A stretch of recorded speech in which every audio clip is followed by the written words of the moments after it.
উত্তর চব্বিশ পরগনার হিঙ্গলগঞ্জে কালীতলা গ্রাম পঞ্চায়েতের পারগুমটি গ্রামে রাতে একটি জেসিবি গাড়িতে আগুন লাগিয়ে দেওয়ার অভিযোগ উঠেছে। আগুনে সম্পূর্ণ পুড়ে যায় গাড়িটি।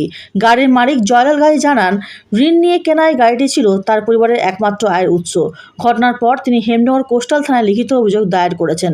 পুলিশ ঘটনার তদন্ত শুরু করেছে এবং দোষীদের গ্রেপ্তারের দাবি জানিয়েছে স্থানীয়রা।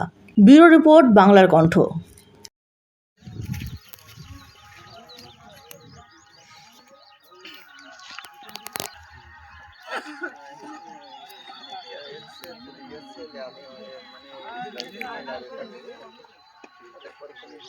কি হয়েছে এখানে? পুলিশ কেন এলো এখানে? আমার গাড়িতে আগুন ধরে গিয়েছে রাত্রে। হুম। কে দিয়েছে ঠিক জানি না।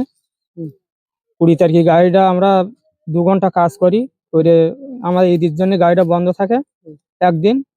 তারপরের দিন সকালবেলা ড্রাইভার এসে দেখে গাড়িতে আগুন ধরে দিয়েছে। প্রায় 2 লাখ টাকা।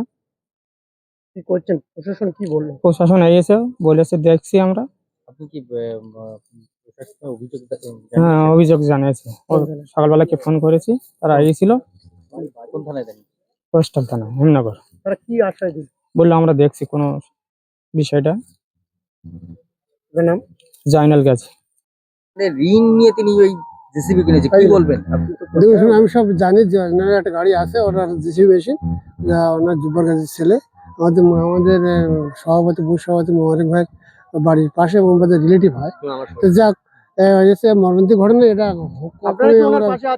আমরা ওর পাশে আছি, কিন্তু জিনিসটা হচ্ছে ক্ষতি তো হয়েছে একটা। এত মর্মান্তিক ঘটনা দেখা যায় না। ঘটনা এটা নিয়ে আমরা আপনারা কি দুঃখিত। প্রশাসনকে জানাবেন আপনি? হ্যাঁ, জানাচ্ছি, জানানো হয়েছে। তো বড় কথা কি হয়েছে আশ্বাস দিলেন?